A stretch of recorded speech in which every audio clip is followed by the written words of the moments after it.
DeFi Education Fund defends controversial $10.2 million UNI liquidation.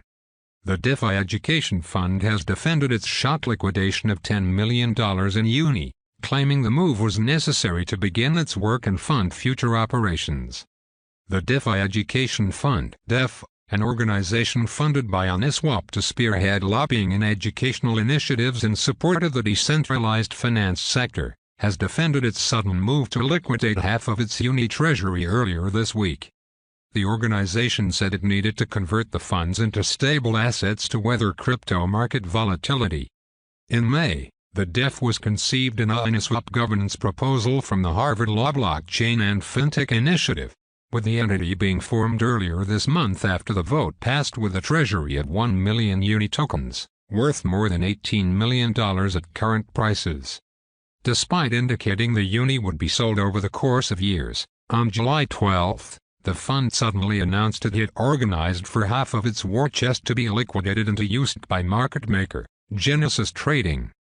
Adding to community concerns, DEF committee member Larry Sakarnik liquidated 2,612 UNI worth approximately $50,000 around the time of the fund's $10 million sale. Responding to widespread backlash from the crypto community, DEF published a blog on July 14 seeking to justify its large sell-off. The organization said the vast majority of DEF's expenses will be dollar-denominated, and that diversifying half of the funds into a stable asset provides the DEF with a sustainable budget to weather any market downturns. Claiming that time is against the industry as regulators circle, DEF states it sold the UNI fund to begin its work and fund future operations. The post also emphasizes the discretion over fund management afforded to DEF, quoting the Uniswap proposal as saying, "Due to the dynamic and somewhat unpredictable state of global policy proposals, we believe the grant-making committee should have considerable discretion to allow for flexibility and speed."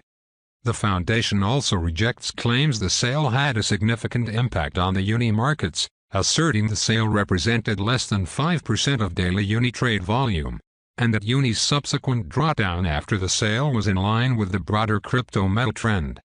In reference to concerns over Larry Sakarnik's liquidation of UNI, a new policy means that DEF members will no longer be allowed to make UNI transactions within a 7-day window of DEF treasury activity in future.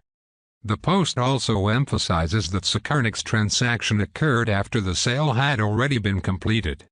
Further, the DEF will hire a full-time policy director tasked with managing the organization's annual budget, which is set to be published within the next 90 days. The organization also plans to use the Tally fail-safe tool, which will allow Uniswap governance to block transactions and revoke funds from the DEF fail-safe is currently being audited. Related, Uniswap v3 launches optimistic Ethereum Layer 2 scaling in alpha. The blog failed to placate DeFi Watch founder Chris Black, who responded on Twitter with a lengthy list of lingering concerns, including how the fund's committee member were chosen and how UNI token holders can be assured funds will be appropriately disbursed in future. What assurances do UNI token holders have that members of the proposed committee will not pay funds to themselves or to other organizations that they have a vested interest in? July 14, 2021.